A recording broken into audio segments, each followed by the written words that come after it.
Parade లో అమిత్ షా మాట్లాడుతున్నారు, live లో చూద్దాం. प्रचंड आवाज से बोलिए भारत माता की, भारत माता की। मंच पर उपस्थित जो हैदराबाद कल्याण कर्नाटक क्षेत्र से आते हैं, श्री बी रामलू जी, अजय कुमार भल्ला जी, श्री तपन डेका जी, श्री उमा नंदूरी जी और आज के कार्यक्रम में उपस्थित स्वतंत्रता सेनानियों और वीर शहीद जिन्होंने हैदराबाद की मुक्ति के लिए सर्वस्व बलिदान दिया है, उनके परिवारजनों, प्यारे भाइयों और बहनों, सबसे पहले मैं महाराष्ट्र, कर्नाटक और तेलंगाना की जनता को ढेर सारी हैदराबाद मुक्ति दिन की अनेक अनेक अनंत शुभकामनाएं देना चाहता हूं। मित्रों, आज ही के दिन 1948 में पूरा तेलंगाना, मराठवाड़ा जो महाराष्ट्र का हिस्सा है और कर्नाटक का हैदराबाद कर्नाटक आज ही के दिन स्वतंत्र हुआ था। मैं सबसे पहले ये मुक्त हवा में जो आज भारत का ये ऐतिहासिक और बड़ा हिस्सा सांस ले रहा है, इसके लिए हमारे लौह पुरुष सरदार पटेल को अनेक अनेक प्रणाम कर कर श्रद्धांजलि देना चाहता हूं, क्योंकि सरदार पटेल न होते तो शायद अनेक साल और लग जाते हैदराबाद को मुक्ति दिलाने के। वो सरदार पटेल ही थे जिन्होंने निजाम की सेना और रजाकारों को पुलिस एक्शन से परास्त कर कर ये समग्र प्रदेश को आजादी की सांस लेने का अधिकार दिया था। मैं फिर से एक बार सरदार पटेल को अनेक अनेक लोगों की शुभकामनाओं के साथ, विनम्रता के साथ प्रणाम करना चाहता हूं। मित्रों, जब देश आजाद हुआ 15 अगस्त 1947 को पूरे देश में आजादी का आनंद उत्सव, मंगल उत्सव मनाया जा रहा था, मगर हैदराबाद राज्य, निजाम का राज्य, एक ऐसा राज्य था जिसके भाग्य में अभी भी आजादी नसीब नहीं हुई। 13 महीने तक निजाम के रजाकारों की असहनीय यातनाओं को ये पूरा क्षेत्र सहन करता रहा, अन्यायों को सहन करता रहा, अत्याचारों को सहन करता रहा। उसके बाद जब सरदार पटेल ने पुलिस एक्शन लिया, तब जाकर ये हमारा तेलंगाना स्वतंत्र हुआ था। मित्रों, आज के दिन पर अनेक वीर शहीद जिन्होंने अपना सर्वस्व न्योछावर किया, कुमाराम भील, रामजी गोंड, स्वामी रामानंद तीर्थ, एम चेन्ना रेड्डी, नरसिम्हा राव जी, साईक बनगी जी, केवी नरसिम्हा राव जी, विद्याधर गुरु जी, पंडित केशव राव कोरटकर जी जैसे अनेक अनेक स्वतंत्रता सेनानियों को मैं प्रणाम कर कर श्रद्धांजलि देना चाहता हूं। मित्रों, अनेक लोग ऐसे थे जिन्होंने स्वतंत्रता संग्राम में हिस्सा लिया।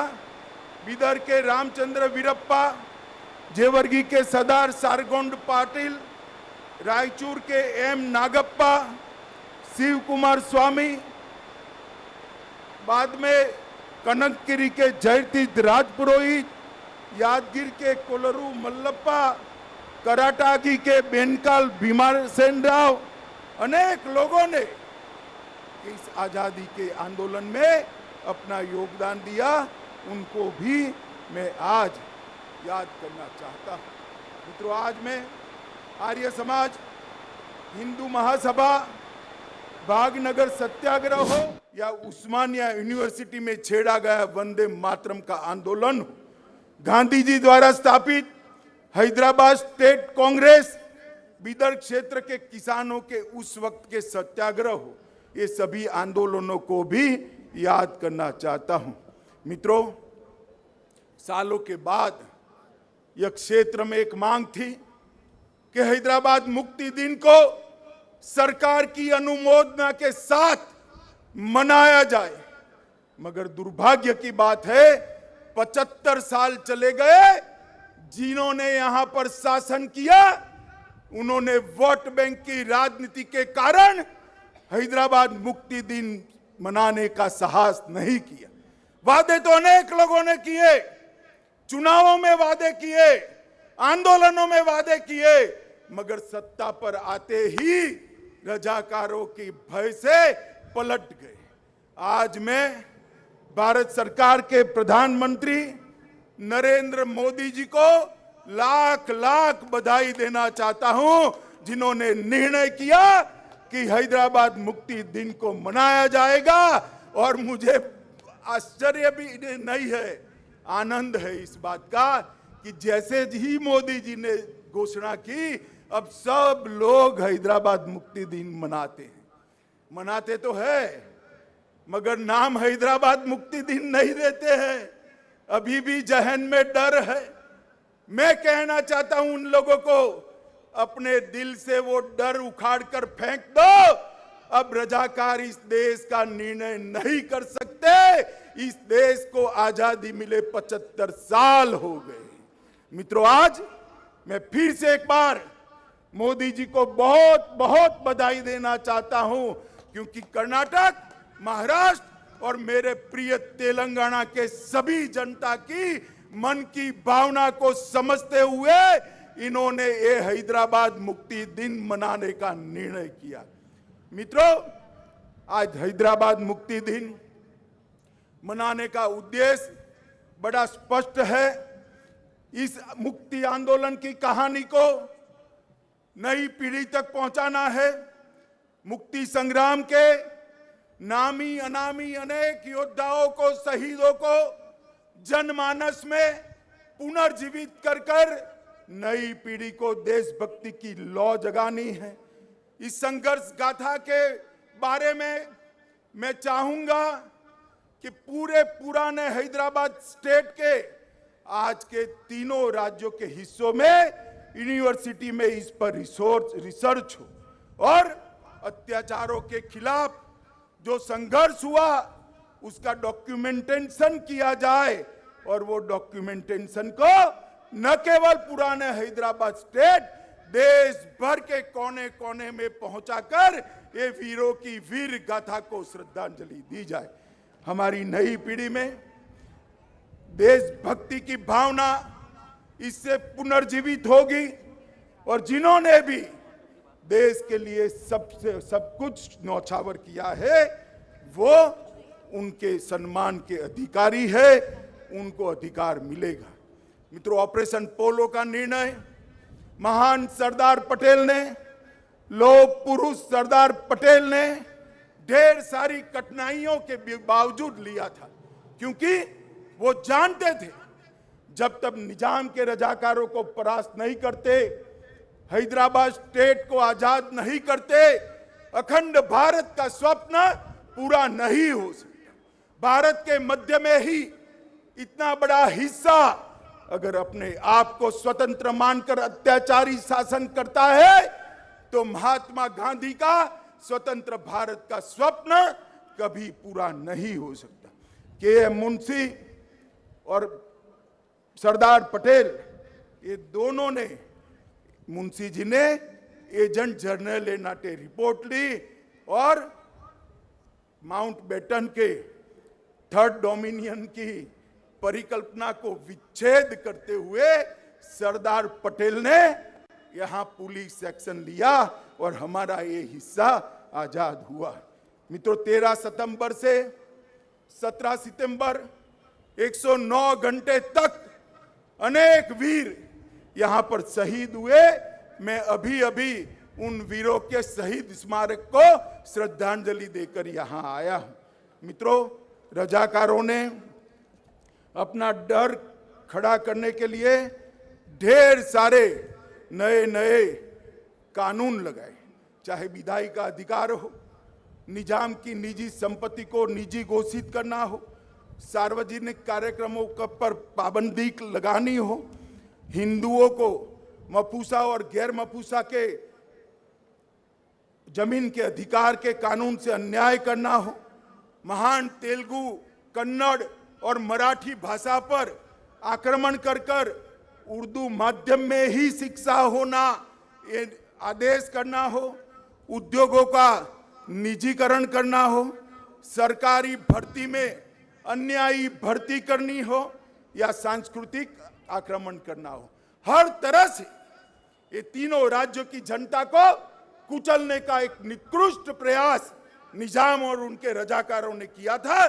जिनके खिलाफ हमारे लोगों ने आंदोलन किया था और अंततोगत्वा हम विजयी हुए।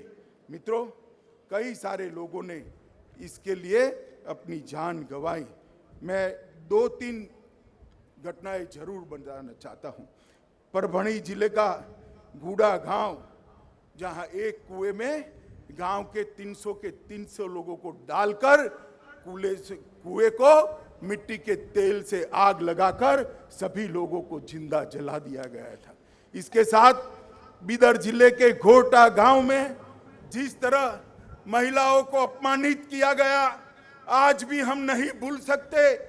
और मैं अभी तेलंगाना में मेरा बूथ प्रवास था, तब गुंडरामपल्ली गया था, वहां पर भी नृशंस हत्याकांड हुआ था। नरसिम्हा राव जी ने उसको दक्षिण के जलियांवाला बाग के नाम से स्वीकृति देने का काम किया था। ये सारे हत्याकांडों के खिलाफ, अन्यायी शासन के खिलाफ हिंदू महासभा, आर्य सभा और हिंदू जागृति समिति ने केशवराव कोरटकर और वामनराव नाइक जैसे महानुभावों ने महान लोकमान्य तिलक से प्रेरणा लेकर ये आजादी का आंदोलन चालू किया था। मुझे आज बड़ी संतुष्टि है, मोदी जी ने हैदराबाद मुक्ति दिवस को संपूर्ण शासकीय आदेश के अंतर्गत मनाने का निर्णय कर हैदराबाद मुक्ति के आंदोलन को एक प्रकार से स्वीकृति और श्रद्धांजलि देने का काम किया है। मैं मोदी जी को बहुत बहुत साधुवाद देना चाहता हूं और तेलंगाना की जनता को भी कहना चाहता हूं, आज भी जिन लोगों को 17 सितंबर को हैदराबाद मुक्ति दिन बोलने में शर्म आती है, उन लोगों को भी मैं कहना चाहता हूं, ये हजारों लोग जो शहीद हुए हैं, जिसके आधार पर आज आप सत्ता पर बैठे हो, अगर उनको श्रद्धांजलि नहीं देते तो उनके साथ आप द्रोह कर रहे हो।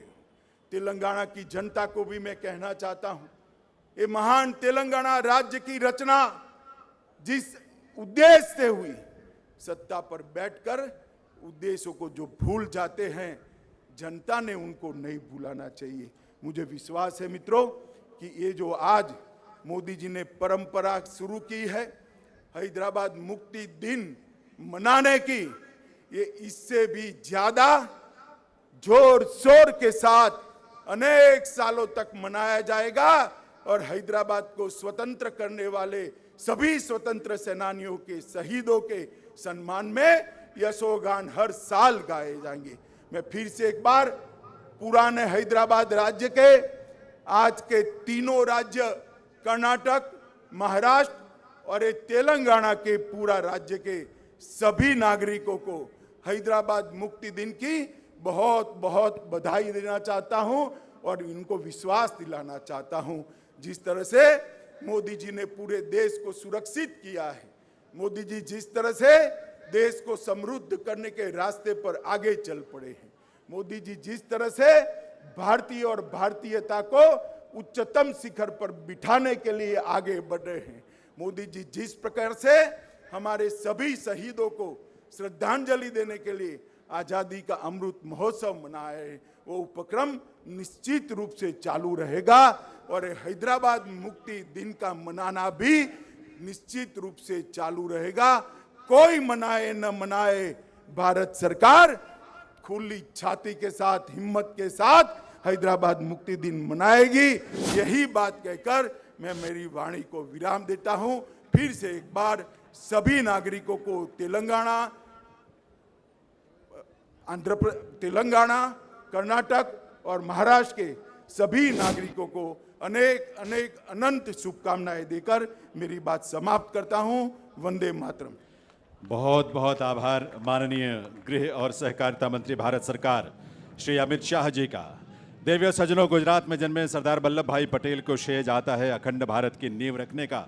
आज वर्तमान में गुजरात की धरती पर ही जन्म लेने वाले देश के गृह और सहकारिता मंत्री श्री अमित शाह सरदार पटेल के संकल्पों को और मजबूती प्रदान कर रहे हैं अपने चिंतन से, अपने विजन से और अपने एक्शन से। एक बार करतल ध्वनि के साथ आइए हम आभार व्यक्त करें माननीय श्री अमित शाह जी का।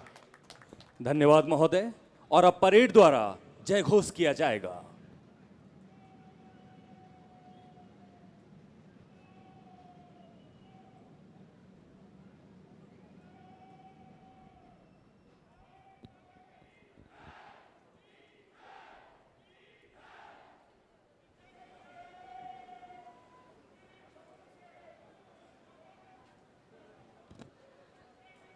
परेड में शामिल सभी कमांडर अपने क्रिच को वापस अपने स्थान पर रखते हुए और कुछ ही क्षणों में इस भव्य परेड का विसर्जन होने वाला है।